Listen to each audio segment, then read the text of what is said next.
anything worth in this life, it takes time, but it also takes hard work. And you have to not only work hard, but you got to work at the right things, so you could be putting in 12-hour days, but be working on the completely wrong stuff. And you're not going to be very successful at it. Right. But if you do the research and you back that up, I mean, there's just nothing else in this world that allows you to do what real estate allows you to do.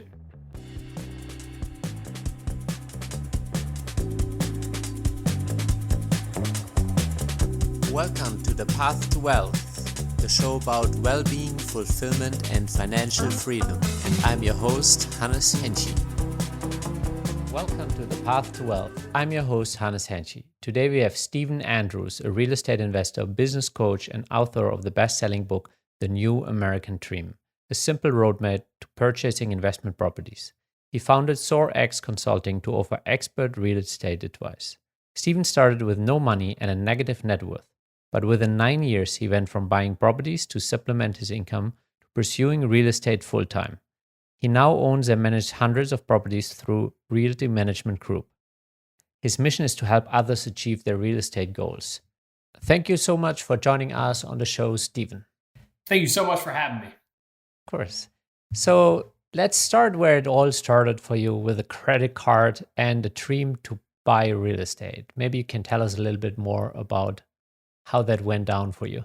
Absolutely. Really my journey started, over a decade ago, really.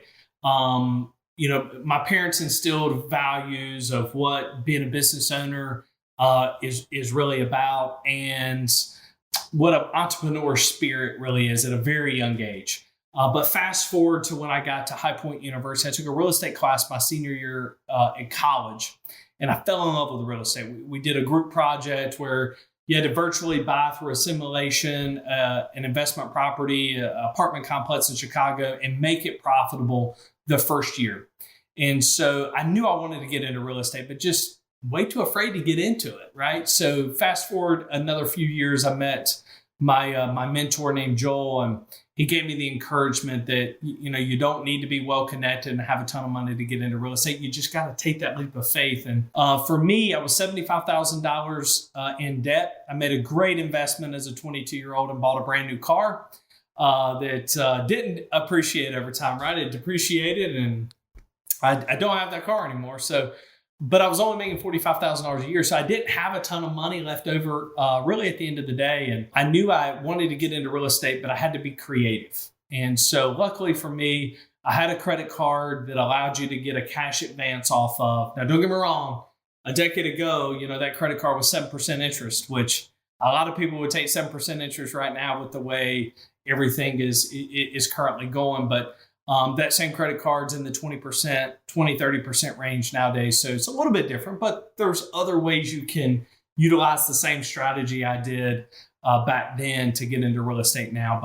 But yeah, I took money off a credit card. That was my down payment. I needed 15% down and put money down. And what I was able to do, I was able to buy the worst house on the block and go in and fix it up, provide sweat equity, and make it the best house on the block.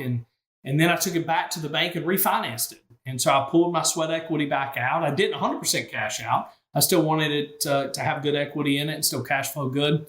But I took the money back out to pay the credit card right back off. And the leftover money that I had, I turned around and invested it into another rental property. And so that's the key. You don't want to take that money and go buy a nice sports car or a nice fancy boat with it. You want it to roll into something else that's going to make you some money. And so that's exactly what I did. And I've done that hundreds of times, right? I've just gotten very good at it. And it's worked out quite well for me. What gave you the confidence to go into that first property and say, I know what I'm doing. I can turn this around. I'll put in some of my own labor. And I also know how to turn this around on such a timeline that it still makes sense to refinance and cover the credit card and everything attached to it. Absolutely. I think when you're a new investor, you don't have a ton of confidence, right? I think that what your brain tells you is, hey, this is new. You're out of your comfort zone. I don't like this. And so, your mind plays tricks on you. But luckily for me, I had a great support system around me. I had a great mentor around me that was encouraging me to do it. But I also did the research. I think that you got to be well prepared. and you have to do the research to be successful in this business. And for me, the book that my mentor wanted me to read was Building Wealth by Russell Whitney. And so the book was originally written in the 90s and then rewritten, had a republication in the 2000s. But it outlined exactly what I did, for the last 10 years, of how you just really roll money from property to property and how it starts to domino and the way you can do it. And so it was kind of cool to have that book to see that, this is possible. Not only do I have a mentor that's had 30 years experience and he's been able to do some of this, and then now I have an author of a best-selling book that's also saying the same thing. And it's just reinforcing things for you. And that's the reason why my book, The New American Dream, the way I wrote it was because I want to be able to reinforce to somebody that, you can get into this business and be successful at it. Yeah. And I also like to remind people of almost 90%, just below 90% of millionaires accumulated that in their lifetime. It's not inherited.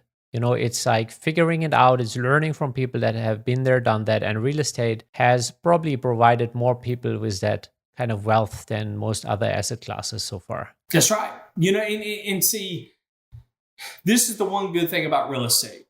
There's not anything else that I know like this in the whole world, is you get to use someone else's money to buy an asset that's going to appreciate over time. Someone else is going to make the payment for you. They're going to pay you rent on a monthly basis. So not only are they making your mortgage payment, they're paying all your bills, plus putting a little bit of money in your pocket, and then it appreciates over time. And so at some point, you're going to have an asset that's going to be paid for potentially. And if you do it enough, you're going to have a 7-figure, if not an 8-figure net worth that, you can really utilize down the road to set you up for the rest of your life. But I think what hurts people is it's not an instant gratification, right? It's not something that they realize they want. I mean, it takes time. And, I try to tell people anything worth in this life, it takes time, but it also takes hard work. And you have to not only work hard, but you got to work at the right things, so you could be putting in 12-hour days, but be working on the completely wrong stuff. And you're not going to be very successful at it. Right. But if you do the research and you back that up, I mean, there's just nothing else in this world that allows you to do what real estate allows you to do. I mean, it just doesn't, it's very similar to a stock, right? But to invest in the stock market, you got to have money. Where real estate, you can borrow money. Stocks appreciate over time for the most part. If you get a good stock, real estate appreciates over time. But the difference is, and your rental income is just like a dividend.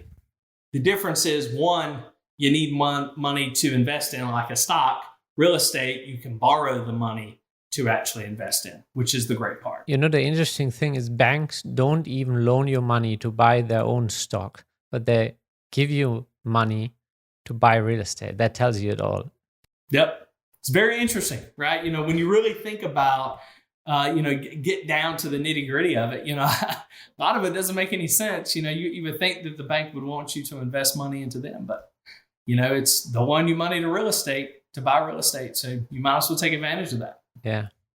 I love some of the quotes that you put out already, and I just going to work with them and see how you crystallized that in your actual real life experience. And the first one is, doing anything new will always spark a little fear, but just know that you can do anything you put your mind to. Absolutely. I think when you take a step back and you think about how your brain works, right?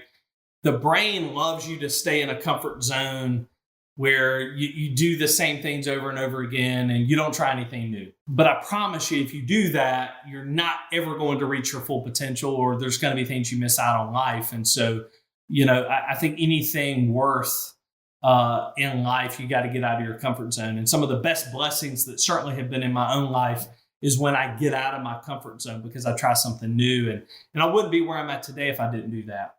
But you also have to realize that doing this business, there's failure, right? So you also have, not only do you have your mind playing tricks on you, don't get out of your comfort zone, But then now you have a layer of failure that's included in that, because you might put in 10 different offers and only get one accepted on a property. But you have to understand you're only batting 10% there. Or if you put it in baseball terms, your batting average is 100, which is not very good. But at the same time, that's all you need. You need one property to get started. And so you have to understand that there's a layer of failure in business, whether you do real estate, whether you do something else, there's going to be roadblocks. And so I think that if you continue to stay out of your comfort zone, continue to embrace it, say, you know what, this is a perfectly normal feeling for starting something new, and you get past those fears, you can have so much success. And then at some point, for me, when I was spending $100,000 on deals, I'm like, that's a lot of money. Well, now I'm spending 7 figures on deals, and it's 100,000's not that much money anymore. So I've gotten comfortable doing it. And so you just have to keep the grind going. And, I tell people the only time you ever fail at something is if you just stop and you don't do anything to correct it. Mm-hmm. I have failures every single day, but if I learn from it, and I use that to teach myself on how to be a better person, how to be a better business owner, entrepreneur, and I don't stop, it's not really a failure. It's a lesson, And so I think a lot of people have to make sure their mindset is right when it comes to that. It's almost like we have to reframe how we look at reality. And an example that I had like 10 years ago, I thought the amount of, for example, what you mentioned, maybe you put down 11 offers, you only win one deal, like that. The amount of volume that it actually takes to be successful, the amount of no's that you have to go through to actually, and kind of to readjust that versus thinking that you can just 1, 2, 3 things and it just works out. And I think that's to reframing to reality what failure actually means. Like failure is thinking that something should work after the second time and giving up, more so than doing something 100 times, learning each time, reiterating till the 101st time you're hitting a home run. That's right. That's right. Because you got to keep in mind, some of the best entrepreneurs of our lifetime, when you look at people at KFC, start that to what he was in the 60s or 70s, Walmart, late 50s, early 60s. I mean, there's just so much. You can go a lifetime before you actually have the success that you want. And so you just have to keep going, I can't reiterate that enough, that don't allow one bad experience to stop you, because if I would have stopped at the first bad experience that I had in real estate, I wouldn't be where I'm at today.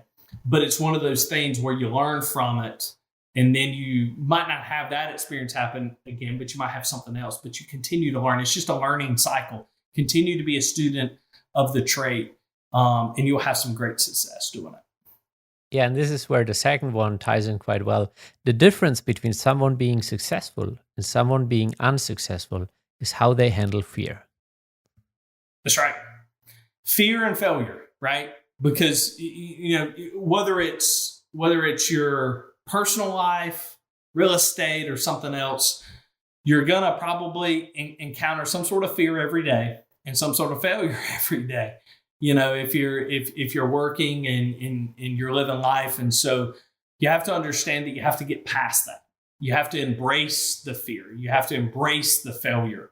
And like I said, you only fail if you stop. You don't learn anything from it. But you're right. The fear piece, I think the way I view it is if you're not fearful of something, you're probably in your comfort zone, right? Like you're not really trying anything new. Because there again, it goes back to your brain wants to keep you in a comfort zone, doesn't want you to try anything new. And so when you try something new and you've never done it before, whether it's a little bit of fear or a lot of fear, it's there.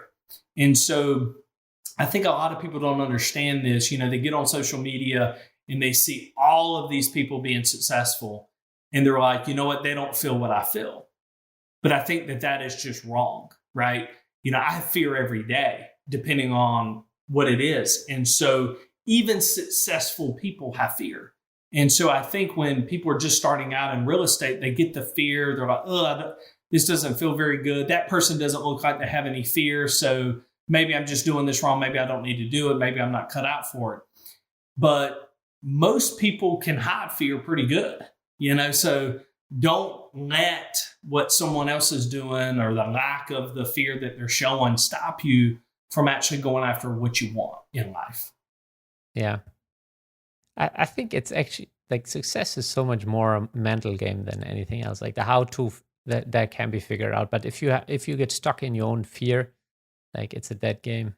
That's right. Because, here's the thing, your success might be different than my success, right? And so I think that's what a lot of people need to look at, is looking inside themselves and what success means to them instead of what their neighbor classifies success, or their friends or family or social media classifies as success, because everybody's different, right?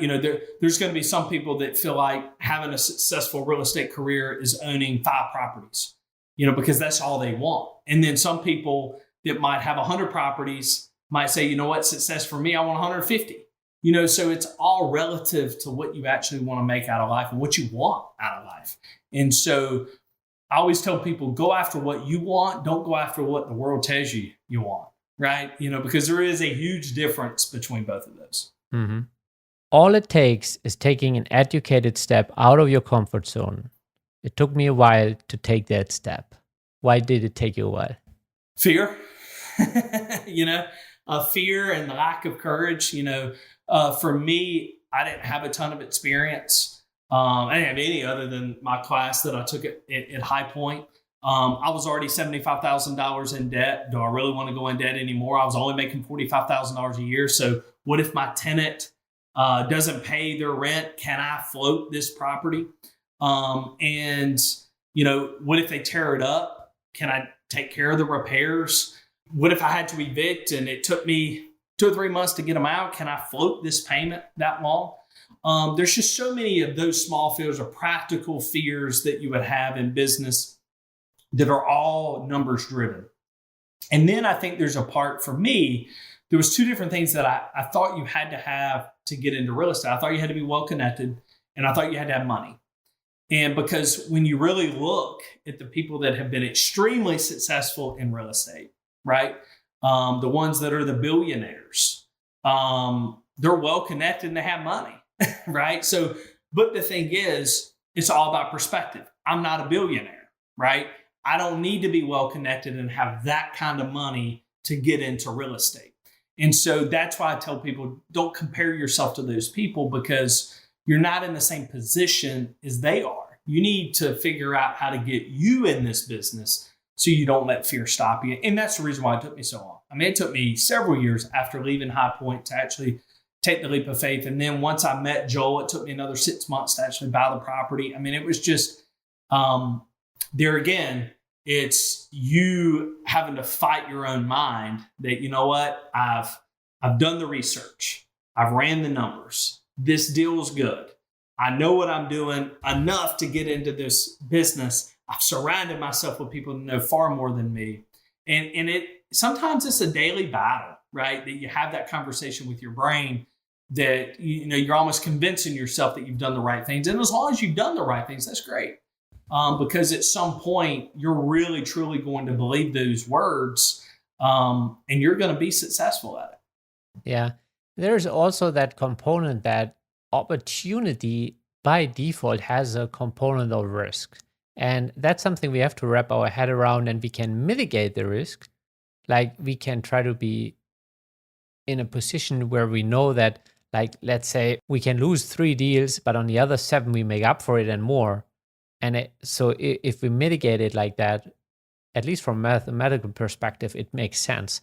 But then we still have to step into that opportunity and seize it. Like it's never going to be fully insured and foolproof and nothing can go wrong. That's right. That's right. And even for me, being in this business for a decade, I have goals. Even, I have to see 10 properties to buy one. Or for me, there's a certain percentage of the amount of people that apply for a unit. I know, just say if I have a 3-bedroom, 2-bath that goes on the market today to be rented, I know I have to get X number of people seeing an ad, to get X number of people to pre-qualify, to get X number of people to apply, to get X number of people approved for me to be able to make a good educated decision on which applicant I want. Mm-hmm. And so I've even outlined that. So it's very simple that like, hey, if I execute these numbers, it's proven that I will be successful at renting this property. You can easily do that too with looking at rental properties, right? You know what? I want to see 10 properties and then I might get one of them, right? Because you just don't want to buy the first one that you see. But there's different ways that you can help yourself understand and not get stressed out about, you know what, I've seen 8 properties and I bought a one. Well, you're right. You have to see 10 to buy one. You know, if you already know what those ratios are and you have those goals in mind, it takes some of that pressure off, you know, because the thing is, no one's putting that pressure on you other than yourself, you know, so it just helps you really stay even keel and be successful at it. And there's also a component where I realize that people that are really successful, they have a completely different understanding of volume. Like if I think I've done 20 cold DMs on LinkedIn, they'll do 200 or 2,000, you know, and then they're like, okay, now you have a good sample size. You know, they're thinking in the hundreds and thousands and not like in the dozens. That's right. You know, for instance, you know, I've been doing this a while. So I use Facebook Marketplace a lot to advertise for new units. And anytime I have this huge following that as soon as I post one, my messages just get flooded. For every post that I do, I normally hit 5,000 people messaging me for one unit, and which is a lot. You know, it kind of becomes very overwhelming because you have the 5,000 and then you cipher through those and you want them to call in, and then it goes to the pre-qualification, then application, then we're looking at them. You know, but we can have over 100 people actually truly apply, and then you have to go through them, right? So, but the reason why I do that still is because I want the volume. I don't want to just pick from 1 or 2 people. I want to pick from 10, 15, 20 people. I want the best possible person I can get. And so to your point, the higher the volume you have, normally, the better success you'll have. You'll have a much bigger sample size to figure out exactly what you need to do to get the type of person you want or to get the property that you want. And it just helps out so much by doing that. Yeah, I think some of the worst decisions I've made in scarcity, like worst partnerships initially, scarcity, didn't know enough partners. Yep, absolutely. So 4, you need to pick the right funding option to ensure funding is there when you need it. That's right. You know, this one's a big one. I still remember my parents telling me at a very young age, don't put all your eggs in one basket, right? It's that old saying. For me, when it comes to financing, you have to understand how financing works, especially at smaller banks, community banks, not a huge big bank, or private money lenders. A lot of people don't realize that most of these people can only have a certain amount of single family homes on the books, or a certain amount of single family loans that they give out in a year, or a duplex loan, or a triplex, or quadplex, or fiveplex, or small apartments. You know, a lot of these have bylaws they have to go by. And so they can only have a certain amount of every kind of property. And so you have to understand that when you go to a bank, they might tell you no, and it has nothing to do with you. You might have done everything right, but it might be their situation. And so you never want just one lender. You know, you want to spread the wealth. And so I've always had 5 to 10 different lenders that I've used over the years. And if one person tells me no for whatever reason, whether it's they just don't like the property, they don't like how it cash flows, or they're maxed out on that particular kind of property, I go to the next one. You know, you don't want someone to control what you can do in business that much, right? You know, you want to have options, but you also want to have options for if an 08 or a 09 ever happens again. So Joel, my mentor, you know, he was telling me, I mean, just these crazy stories that he said, I never missed a payment, ever missed a payment. I had great equity in these properties. Bank didn't care. The bank said, hey, we have way too much liability right now. We have way too many landlords that are not paying. You're a great landlord. We appreciate it. But guess what?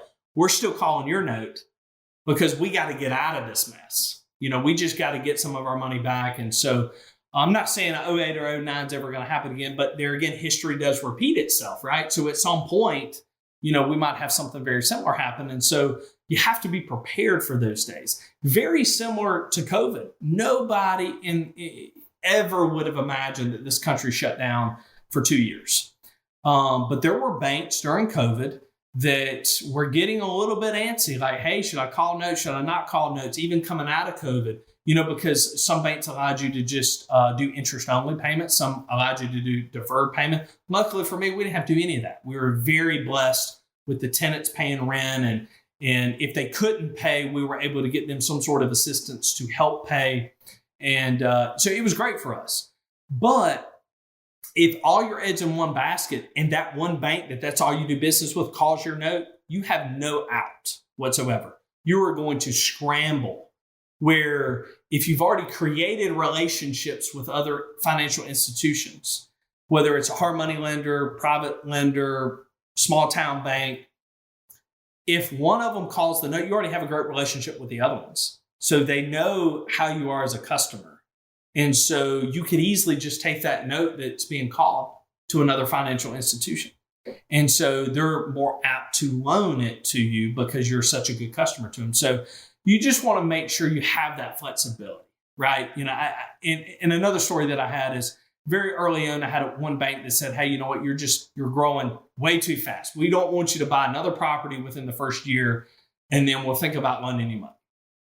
And I'm sitting there thinking, you know what? I don't tell them how to run the bank, right? I'm just a customer. I don't want them to tell me how I'm going to run my business because I felt very good about how I was doing. I was being very conservative with my numbers. And everything was good. And at that time, I was buying about 10 properties a year, which is a lot. Don't get me wrong for a new investor. But I just went to another bank, right? They told me no, I went to another bank because I already had a good standing with them. I already had a relationship with them. And the show went on. And so you want to make sure you're in those positions too, to continue to finance the dream that you have. Mm-hmm. If somebody is in a position where they maybe don't get money from the bank, it could be based on their credit, they could be an immigrant, but maybe they have the cash. Would you tell them like, hey, if you can take out a hard money loan or pay it off completely yourself, put in some swag equity, but make that first deal happen? Absolutely. My whole thing is get in the game, right? There's two great times to buy real estate, 20 years ago and today, right? Because you got to think 20 years from now, we're going to be sitting here and we're going to be like, you know what? 20 years ago was a great time to buy real estate because there again, real estate's probably going to, it's going to continue to go up like it does. And so, yes, just do what it takes to get in the game as long as the numbers make sense. So whenever I was first getting in this business, there was a bank, a local hometown bank that would loan you money, but it was 7% interest. It didn't matter what the interest rate was. You got it at 7%. And I still remember Joel, my mentor, said, who cares? You're not paying for that loan, right? The tenant is making the payment. You're making money off of the tenant. At some point, the property's paid for. And it just, when you have that mindset, you don't focus as much more on the interest rate anymore. You don't focus on, okay, well, everything's at all-time high, so I'm just not going to get into the business now. You focus more on, does it cash flow? Like, am I getting a decent enough deal where I'm going to make money every single month? Do I see this property appreciating over time? It's just a completely different mindset. And so I would tell people that if you're struggling to get a loan, do what it takes to get in the game. Because if your credit's not the best, buying rental property can help with that. Because now you're building credit, so tenants are paying, you're paying your mortgage. Eventually your credit score starts going back up. Go to a hard money lender. There are hard money lenders out there that will loan all day long to people that don't have good credit. Your interest rate might be a lot higher than everybody else's, but you can still get into some of these things. Or to your point, pay cash for it. And you're in the business, you can always take out a line of credit potentially on the property. You can always stockpile money for the next deal. But just sitting on the sidelines and not doing anything, I just don't recommend that one bit. Get in the game so you can be successful at it. Yeah, and it's like, as you said, buy the worst house on the best block, put in some of your own labor if you can. And then anyway, you've stabilized the property to some degree, put in a tenant. Then you turn back to the bank. I'm like, I know you didn't want to give me money before I renovated it, but now it's nicely renovated. I have a tenant who is paying rent. Like, let's pull out some of the money here. That's right. And that comes with so much credibility, right? So you went to the bank the first time, they said no, you still doing it. You did exactly what you told the bank you were going to do. And then now you're taking it back to them. You create so much credibility by doing that, because now the bank says, you know what, I told them no initially, or told her I know initially, but they still did exactly what they told me they were going to do. And now they're bringing it back to me, giving me another opportunity. A bank's so much more apt to give you a shot that second time. Number 5, everyone's journey is different. So do not compare your journey to someone else's. Very tough in social media. That's right. We talked about this a little bit earlier. I think people get so wrapped up in what social media brings, YouTube, Facebook, Instagram, TikTok. You have to understand that is a 15-second clip of someone's life. Yeah. And it might not be an accurate representation of what their life's really about, or the hard times, right? I mean, very few people actually post stuff on social media of the hard stuff. And so, I tell people, look to what's going to make you happy. There's a chapter that at the end of my book called When's Enough Enough? And a part of that is because there's a ton of Fortune 500 CEOs currently that were polled, and a lot of them are saying, I've spent my entire life to get to the top. And guess what? It's not what people said it was. And I've spent my entire life to do it. I've missed birthday parties. I've missed Christmas. I've missed birthdays. I've missed sporting events. I've missed family events, friends, to get all the way to the top. To now I don't have a lot of time left in life to really enjoy it, right? Because that just takes years for you to actually get there. Yeah. And so, but it's all because they were comparing their stuff to what the world says it should look like. And you need to look inward and figure out what's going to make you happy, right? So if what makes you happy is to own 10 rental properties because you want some secondary income, because you want to go on a couple different vacations every year, and that's all you use your money for, go for it, right? Don't buy 100 rental properties. Don't buy 20 rental properties just because the world might tell you, hey, don't stop. You're only 25 years old, or you're only 30 years old, and you're too young to stop. Continue to buy. If that's not what you want, that's not going to make you happy. And so I think a lot of people think money brings happiness, and it just doesn't, right? I mean, it can help support some of where you want to go, whether it's vacations and stuff like that, where you have memories and stuff, but it certainly doesn't bring happiness. You got to be happy for yourself. And so how you do that is doing what's going to make you happy. And if that's 10 properties, if that's 5 properties, do it. Don't get 50 properties just because somebody on Facebook, Instagram, YouTube, TikTok says, you know what, you're too young to do that. And then now you're not happy, right? Because, managing 5 properties or 10 properties is much different than managing 50 to 100 properties. Yeah. I mean, it's somewhat the same stuff, but it's much more scaled. It's a much more in-depth of what you have to do. So just be careful about that. That's what I tell people, enjoy what you're doing or don't do it. Right? Just because the world tells you to do something doesn't mean you have to actually do it. Yeah, and it takes that awareness to define success for yourself first before you take on other people's ideas about what success means and just run after those. And some of that might come from our parents. They have their own dreams and they might roll them over to you, but you might want to take some time to reflect on that. Is that really what you want for yourself? That's right. I still remember, so my parents owned a landscaping business, and I still remember them like, hey, when you grow up, do you want to own the landscaping business? I said, no, I do not. So, all because it's very, very hard work. I mean, when I was in high school and even before that, I was working in the summers for them. It was 95 degrees. I'm pulling an 8-hour day in the dead heat of summer. That is not what I want. But what it gave me is what hard work is, what determination is, how you run a business, and it helps you figure out what you actually truly want out of life.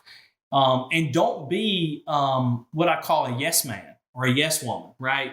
Where if somebody says, hey, I want you to do this, you just constantly say yes. It's okay to say no, right? If it doesn't benefit you, if it doesn't benefit your happiness, if it doesn't make sense, it's okay to say no. And I think that a lot of people are afraid to say no. And that's why some people just get wrapped up in these things that are not making them any happiness, but they're too afraid to say no because they're going to offend somebody. I mean, here's the whole thing. Someone's always going to be offended or someone's always going to be upset, right? Whether you say yes or no. If you're doing something for somebody and you don't feel comfortable doing it or whatnot, you just say yes, well, they might be fine, but guess what? Then you're not fine. Where on the flip side of that, if you say, no, I don't feel comfortable doing that, I don't want to do that, you might feel good, but the next person's you're saying no to might not feel good. And so you have to understand that you have to sometimes just put yourself first and your happiness first, because it's so hard to help other people when you're not happy. Mm-hmm. It's like on the airplane, no? Can't help others if you didn't put on the oxygen mask first. That's exactly right. If you don't put the oxygen mask on, you die and you can't even help the next person. You gotta breathe life into yourself before you can help others. Yeah. It's like, the same from physical perspective. If you think about how can I best serve people, it's by being strong and healthy mentally and physically. That's right. That's right. Because if you're missing one of those areas, you're not balanced, right? So you're going to be off balanced. And if you're not treating yourself the way it needs to be treated and be healthy, it's hard to give other people those advices that you're not, it's kind of one of those things. Why don't you take your own advice, right? You're giving great advice, but you need to take your own advice here. So just make sure you take care of yourself before you're out here taking care of everybody else. Yeah. It's like those doctors that tell you to do this and that, and then you look at them like, you look quite overweight, to be honest. Yeah. That's exactly right. Yeah. Number 6, the biggest misconception is that you have to be wealthy to get into real estate, which is not true. That's right. We talked about this a little bit earlier. Sometimes I get ahead of myself, right? But I'm passionate about this. I think that for me, there was such a huge misconception of what real estate really is. You had to have money. You had to be well connected. And what I have found out, you don't need really either one of those. Right. For me, certainly my connections have helped me over time, but I knew one person, right? My parents knew Joel, and I was talking to my parents, hey, this is what I'm looking at doing. And my dad was like, why don't you call Joel? Joel's been in it for a long time. I'm not saying he can help you, but have a conversation with him. And that one connection, I didn't have a ton of connections. I had one, but he knew a lot of people, right? That could help lead me in certain directions. And I didn't have any money. $75,000 in debt, $45,000 a year. I used a credit card. A lot of people are like, you use what? That doesn't make any sense to do. Well, for me, it actually did, if you truly run the numbers, but you don't have to be well connected or have a ton of money to get into real estate. Not anymore. I didn't need that 10 years ago. You certainly don't need it now. There's so many more avenues for financing than what there were 10 years ago. Hard money lenders, private lenders, institutions, banks, seller financing. There's even a lot of creative ways of a lease with an option to buy to kind of get your feet wet in a property, or a rent to own scenario. There's a ton of people out right now that are taking over mortgages, left and right. I mean, there's just so many different ways to get into real estate now, where it is the biggest misconception that you have to have a ton of money, because you don't. So the number one thing that holds people back again is their fear and their mindset. That's right. So how do they work through that? Like how do you make sense of that? If there's somebody who is like, hey, I actually got the skills, I might also have the money, but I just don't get myself to sign on the dotted line and get that first property. Yeah, it's that old saying, you don't know what you don't know, right? So I didn't necessarily understand that 10 years ago when somebody told me that, but I understand it now, right? So I didn't have the knowledge I have today, but what I did do, I surrounded myself with people that knew far more than me. I did the small things. I read a book, Building Wealth by Russell Whitney. I had a mentor very early on that was helping lead me. I started talking to bankers. I started creating some goals for myself. And then it's that constant battle in your own mind of, you know what, I can do this. I might not have a ton of experience. It's okay. It's a natural reaction to be fearful. It's a natural reaction to not have a ton of courage to do it because it doesn't feel great, right? You're getting uncomfortable. It's natural to feel that way. I think when you start telling yourself that it's natural to feel a certain way in certain situations, don't get me wrong, I don't want people to misconstrue this with, you know what, if you're just doing something completely wrong and you're fearful you're going to get caught, like, okay, you got to listen to your intuition there. But in this scenario, it has nothing to do with you doing something wrong. It has everything to do, you've never done it before. And so when you start surrounding yourself with people that are encouraging you and that's giving you information and you're doing your research and you start slow, I think that's the biggest thing. A lot of people want to sprint out of the gate, and I wanted to just sprint it. I wanted to sprint the marathon. But it's not a sprint, it's a marathon. You have to understand that you can't run 100 miles an hour for 10 years. You just can't do it. Like, you're going to get burnt out at some point. You have to set goals, realistic goals, and it just takes the pressure off of you. And you have to understand, you know what? This is going to be something new. I'm going to fail at it. At some point, I'm going to make a mistake, and I got to learn from it, and I got to pick the pieces up and move on. It's very similar when you really think about it to when you're a kid in life, right? You know, your parents have to let you make some mistakes, whether it's riding a bike and you fall or you know, whether or not you're playing a sport and you get hurt. It's just one of those things that you have to kind of fill out. And when you think back to your childhood, there's a ton of failures there, right? I mean, there's a ton of different instances where, you know what, we've made some mistakes. But the parent allowed you to make those mistakes, so you learn from those mistakes. It's no different than getting into real estate. It's something new.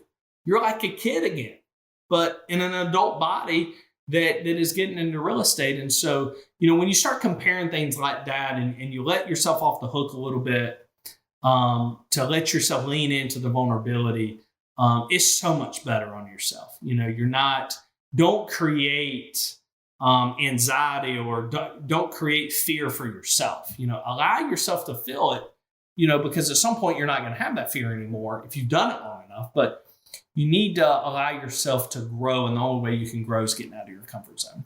Yeah. And I mean, there's so many things that we've grown out to and we don't even think about anymore, that like initially we weren't able to walk, and then, okay, like how long does it take to get walking? Well, till you get it done. And then once you proceed from there and you do all kinds of things, walking, talking, writing, you know, you learn language, you learn business skills. Those are all skills. And with enough repetition and continuous improvement, you can pick up on those. So the reality is, most of the time, we just haven't done enough volume yet. That's right. 100%. Yeah. Well, Steve, one of my favorite questions is actually, what do you consider a life well lived? Life well lived. Well, you know, I have this saying that I don't live to work, but I work to live. And so for me, that means that I don't get up every day because I love, you know what, I just want to work 10 hours a day in real estate or 5 hours a day in real estate, you know, however much time it is. Or I don't want to work till, you know, 2 a.m. I do all of that because I want to live, you know. So, you know, of course, you know what, life, it takes money to do certain things. It takes money to do, you know, more expensive things that you might want to do. And that's why I do what I do. It's not that I get up every morning just wanting to work. I get up every morning doing things that I do love real estate. I enjoy it, but I do it to better my personal life. And that's my family. That's my friends. I've created a life where, you know what, if I want to get on a plane today to go see friends, I get on a plane and go see friends today. If I want to go to the beach to see family, I go to the beach to see family. Like, that's what I think. When I think about, when somebody asks me a question about, you know, what do you consider being quote unquote rich in life? It has nothing to do with money. Yeah. It has everything to do with family and friends and what's going to make me happy. And for me, what makes me happy is hanging out with family, friends, and I love sports. I love the beach. And all of those things combined, I'm able to do because of the success I've had. If I didn't have as much success, it would be a much smaller scale of that. But I don't do what I do just to turn around and when I'm gone off this earth just to hand it to someone else. Like, I want to live, right? Like, I mean, this is a ton of work, and but I want to enjoy it, and a lot of people talk about quote unquote generational wealth. For me, I don't even think about that. When people bring that up to me, I'm like, you know what? That's not my focus. My focus is not accumulating a bunch of stuff just to give it to someone else. My focus is to, if I accumulate stuff, that's okay, but I want to enjoy my life right here, right now, because we're not guaranteed tomorrow, right? We're not guaranteed the next minute, so I want to be able to enjoy the fruits of my labor instead of just giving it to someone else. And certainly that takes a certain mindset. It's a mindset, even for me, sometimes I struggle with, because when you're creating a business, it's just drive after drive after drive after drive. And when you start to enjoy your fruits of your labor, you really have to take a step back a little bit, right? I mean, you can still have drive, you can still hit goals, but you have to learn how to enjoy it. And that's different than building it, right? So it's just another mindset that you have to try to figure out and figure out the balance of as well. It's also actually very hard. Like, I've seen it in my own family when people actually came to that part in life from like, hey, now it's time to shift gears, but their identity was so wrapped up with being the business owner or doing what they were doing. And then it's not that you can actually just like flip the switch and be like in golfing mode and just relax. There's like actual mental groundwork that has to happen to be happy and start enjoying life.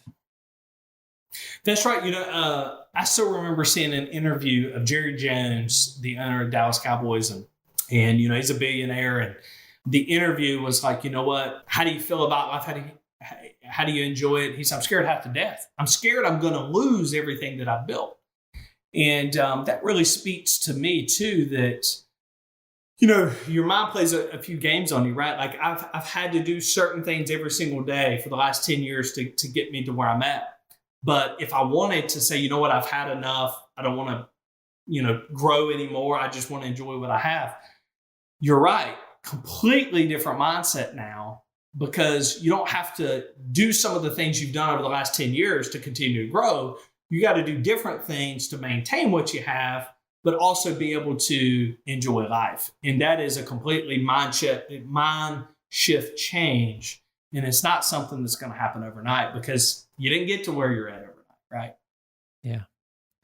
So where can people grab a coffee of the New American Dream, find out more about you and SOAR X? And I know you have a little giveaway going too. Absolutely. So you can find the New American Dream, a simple roadmap to purchase and investment properties, on Amazon. It is on their bestseller list. We've had some great success over the last several months with it. But I hope you go to SOARXconsulting.com, and I believe it's probably in your show notes as well. We are doing a giveaway at SOAR X that we're going to give one lucky winner in January a chance at winning $500,000. We're going to give away $1,000 every month starting in June through the end of the year, and then one lucky winner will have a chance at winning $500,000. And several different ways you can join it. There's free ways to join it, but then there's also ways that you can buy things. For every dollar you spend is $1 entry into the giveaway. The books are also on there. So if you want to buy a book, please go there. You can get kind of best of both worlds. Not only do you get the book, but then you're also entered into the giveaway. And we also have a course. It's an 11-week course, a real estate course that you can take at your own leisure, at your own time. It only takes about 3 hours to take it, but it's an extension of the book as well. And so it goes much further in detail. It has downloadables, it has worksheets, it has modules. It really helps you navigate this business as well. And there's also some apparel on there too. So if you don't want to go to SOARXconsulting.com, you can actually go straight to the giveaway site in the shop.SOARXconsulting.com. But there's a link on our actual site at SOARXconsulting.com. We'd love for you to be a part of it. You can also follow us on social media. Search SOAR X Consulting. Facebook is at SOAR X Consulting, and Instagram is SOARX_consulting. You can find us there as well. So really looking forward to these next several months, and looking forward to helping people get into this business and have some success at it. And we'll make sure to add all of those to the show notes, because that was a lot to remember otherwise. And yeah, Stephen, thank you so much for being on the path to wealth. Thanks for making the time. Absolutely. So glad to be here and really looking forward to it. Really appreciate you having me. And I hope that a lot of people got a lot of great information from the show today. Surely did.